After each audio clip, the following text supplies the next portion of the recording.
How to set up H tags in Shopify. I am going to show you how you can set up H tags in Shopify. Whether or not your homepage will have an H1, where it will be, or what it will look like can depend on the theme you use.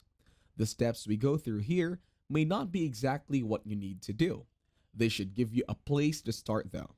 For many Shopify themes, the homepage H1, if it represents, is your store name.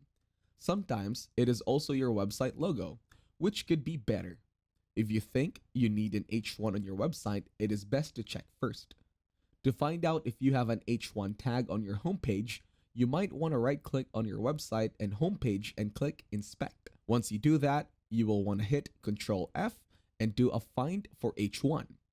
Unlike the above example, we will assume you don't have an H. To add an H1 to your homepage, you will want to follow this process. From the admin menu, go to Online Store and then Themes. Choose your active theme and customize it. Add a custom HTML section where you would like to include an H1. Hit Save and confirm on the live website the H1 has been updated.